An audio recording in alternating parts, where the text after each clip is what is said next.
राजा परीक्षित ने तलवार निकाल के उसका वध करना चाहा। बोले भगवान, ब्रह्मा का बनाया हुआ नियम है, सतयुग के बाद त्रेता, त्रेता के बाद द्वापर, अब मेरी बारी है, आप मुझे मार नहीं सकते। परीक्षित बोले तो कोई उपाय बताओ, मैं तुमको जीने तो नहीं दूंगा। तब कलयुग ने कहा आप एक काम कर दीजिए। बोले क्या? मुझे कुछ स्थान दे दीजिए, मुझे कुछ स्थान दे दीजिए और कह दीजिए मैं वहीं रहूंगा। आप देख लीजिए, जो स्थान देंगे मैं वहीं रहूंगा, उससे बाहर नहीं जाऊंगा।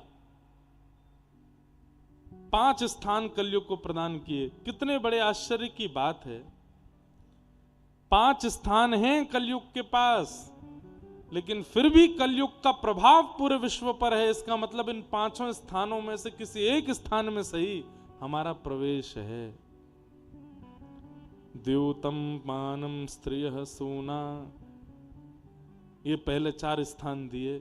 और पुनश्चयाचमानाय जात रूप मदात प्रभु, 5 स्थान, जिसमें पहला स्थान है द्यूतम यानी कि जुआ। और एक बात बोल दूं आपको,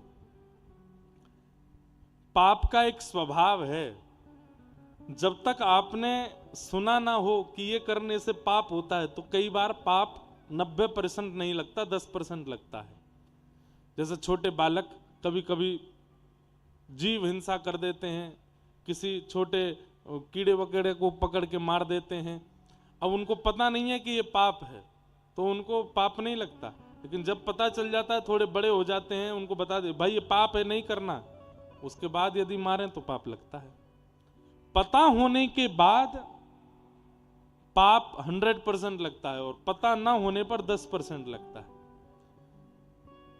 अब तक आप यदि ये 5 क्रिया करते आए थे तो कोई दिक्कत नहीं थी, लेकिन अब अगर की आज सुनने के बाद तो 100% पाप लगेगा।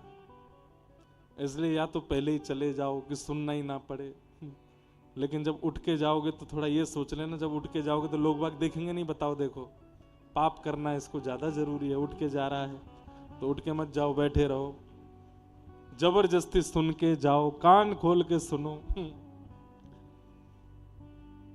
सबसे पहला कलयुग का निवास स्थान है द्यूतम यानी कि जुआ, उसमें कलयुग निवास करता है।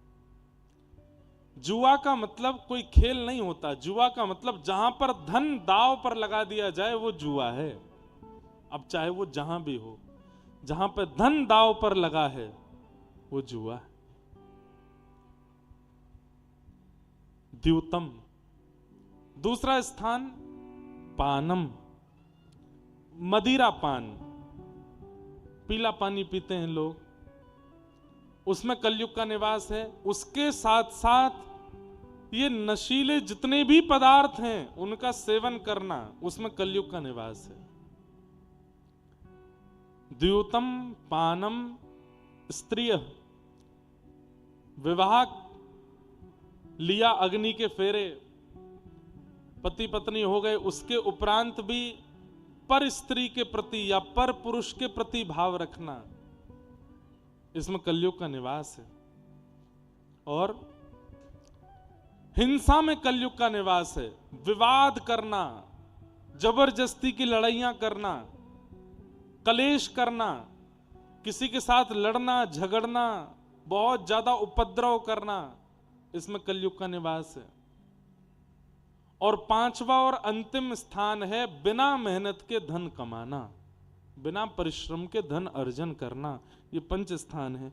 आप में से कई लोग हंस गए और बोले कि हम तो गए ही नहीं 5 में से। ऐसा हो ही नहीं सकता, ऐसा हो ही नहीं सकता। इन 5 में से कहीं तो हाथ पैर या उंगली घुसी हुई है, तभी कलयुग का प्रभाव हो रहा है। या तो धन दांव पर लगा है, या फिर हमारा मुख का भोजन शुद्ध नहीं है, पानम में लगे हुए हैं, कोई नशीला पदार्थ आदि कुछ सेवन करते हैं। तीसरा, पर स्त्री या पर पुरुष के प्रति भावना रखते हैं, पतिव्रता या पत्नी व्रत नहीं है। आपको बताएं, दुनिया में सबसे बड़ा व्रत यदि कोई है, एक ही है, पतिव्रत और पत्नी व्रत। मैं एक ही का हूं, मैं एक ही की हूं, बस। जीवन पर्यंत उसी के रहना, ये सबसे बड़ा व्रत है। आप इसके बाद सोमवार ना भी करो चलेगा, इसके बाद रामनवमी आदि पर ना भी रख पाओ चलेगा, लेकिन वो व्रत आपका अगर अकाट्य चल रहा है तो वो व्रत सबसे बड़ा व्रत है।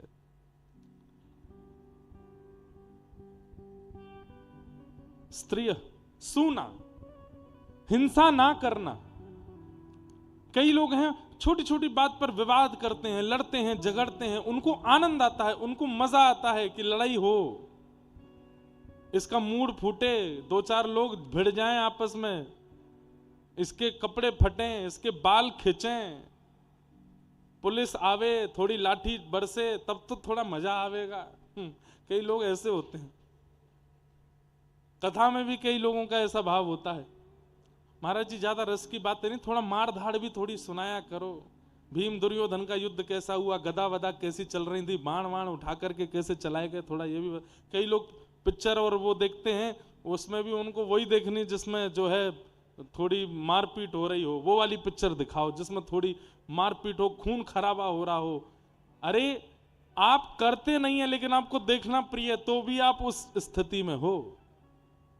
हिंसा। द्यूतम पानम स्त्रियः सूना, और पांचवा है बिना मेहनत के कमाया गया धन। इसमें तो लगभग हम सब हैं, बिना मेहनत के कमाए गए धन में हम सब हैं। हमारे पूज्य नाना जी कहते थे, लाला हम कथा वक्ता हैं, हमको सहज में ही लोग कुछ भी दे जाते हैं, तो बोले इसकी भरपाई केवल ये होगी कि खूब मेहनत करके ठाकुर जी का मंगल मंगल यश सुना करके भक्त बनाओ, तो ही तुम धन पचा पाओगे, नहीं तो नहीं पचा पाओगे। बिना मेहनत के कमाए गए धन में कलयुग का निवास है। इन 5 स्थानों से जो व्यक्ति बच गया उस पर कलयुग का कोई प्रभाव नहीं पड़ेगा, नहीं होगा। द्यूतम पानम स्त्रियः सूना, यत्रा धर्मश्चतुर्विधः पुनश्च याचमानाय जात रूप मदात प्रभो। ये 5 स्थान कलयुग को दे दिए और कहा इन 5 जगह पर रहना। कलयुग बोला धन्यवाद। लेकिन इतना हंस करके कलयुग जा रहा था, परीक्षित बोले मैंने 5 छोटे से स्थान दिए फिर भी तुम हंस रहे हो। बोले देखना प्रभु, कलयुग जब प्रचंड स्थिति में आएगा, ये 5 स्थान से बाहर नहीं जाऊंगा मैं, फिर भी लोग मेरा ही आस्वादन करेंगे, मेरे ही आश्रय में रहेंगे। बंधुओं, मैं आप सब लोग तो कथा सुनने वाले लोग हैं, हम लोगों को ज्यादा नहीं पता, लेकिन आप संसार में बाहर निकल करके देखो, कई देश ऐसे हैं, कई नहीं लगभग देश ऐसे हैं, वहां पर बिना मांस के भोजन ही नहीं होता है। वहां पर प्यास भी शराब से ही बुझाई जाती है। वहां पर पीना, आज पहले ब्याह होते थे तो लड़की के माता पिता देखते थे कि व्यसनी नहीं होना चाहिए, व्यसनी नहीं होना चाहिए जिससे हमारी बेटी का ब्याह हो। और अब अगर माता पिता को कोई जाके बता देना, बोले तुमने अपनी बेटी का जहां ब्याह पक्का किया है ना, वो लड़का थोड़ा कभी कभी पी लेता है, अब कभी कभी तो चलता है, आजकल का जमाना है, क्या करें, और करने दो, कोई बात नहीं। ये सुनकर के मैं बहुत आश्चर्यचकित होता हूं। अरे अंदर की बातें तो आपको पता ही नहीं है, हम तो युवाओं के बीच में रहते हैं। जैसी संबंध पक्का होता है, लड़का लड़की आपस में बात कर लेते हैं, और धीरे धीरे 2-3 दिन बाद उनकी बातचीत होती है, तो फिर वो पूछना शुरू करते हैं, और कुछ आपकी हॉबी? बोले देखो अब तो तुम मेरी मित्र बन गई हो, हमारा विवाह भी होने वाला है, तुमसे क्या छुपाऊं, ये वाला हमको पीना अच्छा लगता है। फिर वो सामने से कहती मैं कॉल करूं, और करो, ये सेम मुझे भी पसंद है, दोनों पिया करेंगे। अब एक विवाह में हम गए थे, और माताजी पिताजी हमारे अच्छे श्रोता थे, उनके पुत्र के ब्याह में गए, तो जैसे ही मंच पे फोटो खिंचाने गए तो दुल्हा दुल्हन दोनों से दुर्गंध आ रही थी। मैंने कि दोनों पिए खड़े हैं, बताओ अब मैं क्या बोलूं वहां पे। ऐसी स्थिति होती जा रही है संसार की।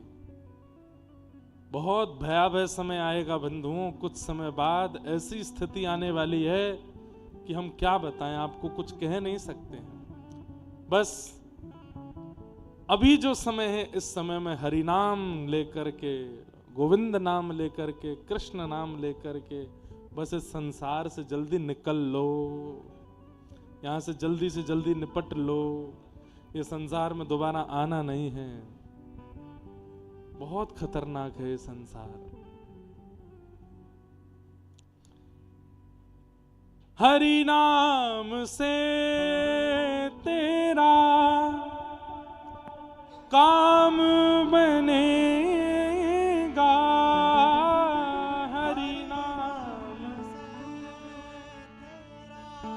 हरि नाम ही तेरे साथ चलेगा,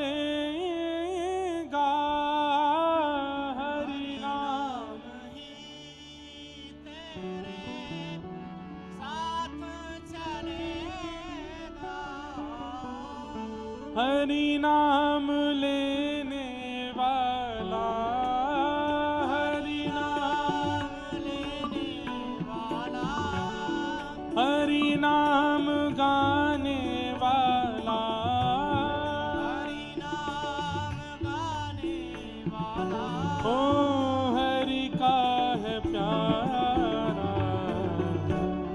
हरि का भजन